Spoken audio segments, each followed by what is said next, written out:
Greetings! In this video we are going to be looking at For Elise, found on page 83 of the Christopher Parkening Classical Guitar Method Volume 1.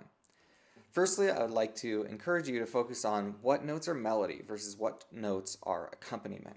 So for example, we start out with this gesture in our melody, and then we have a bass note come in, and here that kind of indicates our accompaniment has entered.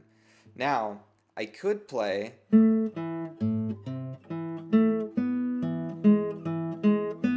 as my melody and keep that all the same volume. However, it is just too much to have note, note, note, note, note, note, note emphasized.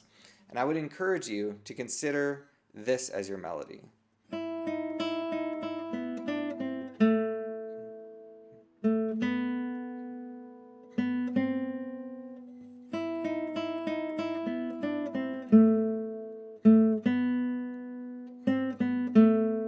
I dropped a beat in there, but you get the idea. If you use rest strokes to bring out those particular notes, it's going to help to distinguish what's melodic and what's accompaniment. And I encourage you to go ahead and have a listen to my recording, and you'll see exactly what I'm talking about. In the middle section, starting at measure 10, we have the same issue. We have some texture in the middle, like these G's, while we have melodic notes. What I think sounds nice as a melody, starting in measure 9 on the second beat,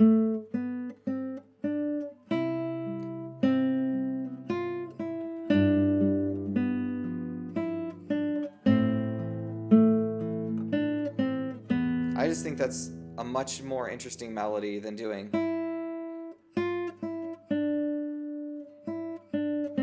or doing.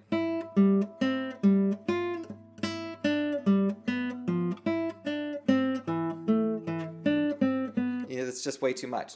So go ahead and give that a try. I would encourage you to use rest strokes on the melodic notes and free strokes on the texture notes. So rest, free, rest, free, rest, rest, rest, free, rest, free, rest, rest, rest, free, rest. And the reason we do that is because rest strokes get a bigger tone. With sound waves, you've probably seen an image of a sound wave where it has this sinusoidal waveform. Well, a sound that has bad tone, the crest, the top of that curve, gets cut off on the top and on the bottom. But if you have good tone, it's a nice full curve. And the neat thing is, if you have something that has less good tone and something with really good tone, this can be heard, but this dominates, even if they're the same volume. So in this case, by doing rest strokes, which get better tone, they dominate the texture notes. I'm also deliberately playing the texture notes quieter, but we really want it to be clear to the listener's ear what's melody and what's texture. So I'd encourage you to just take it at a speed in which you can get it right. At first it might be really awkward to go rest free, rest free, rest, rest free, but when your hand gets used to it, you can speed it up and it'll sound great. A big issue with that is just your position. If you're up here, you get better rest strokes. If you're curled more and have your hand closer to the floor, it's easier for free strokes. So if you need to get speed, then by all means, curl those fingers, go near the bridge. You'll have a lot more speed, but when you want those rest strokes, you'll need your hand a little higher. The last thing I want to point out with this piece is a technical detail. On the second measure, we have A's, E, A, C. Now this C can really mess people up, and the reason is it's an awkward movement for the pinky. Normally we want to curl our pinky. However, in this case, it's a pushing movement because these fingers have kind of defined where my hand is.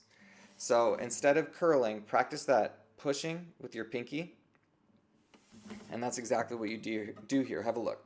A, E, A, C. And I'm going to push with the pinky rather than curl. If I curl here, I'm going to grab either this F or this B flat. So just watch out for that. Take it nice and slow until it's automatic, and you will crush it. Thank you very much for watching. If you found this helpful, then I encourage you to like and subscribe. It'll help others to find these videos as well. God bless.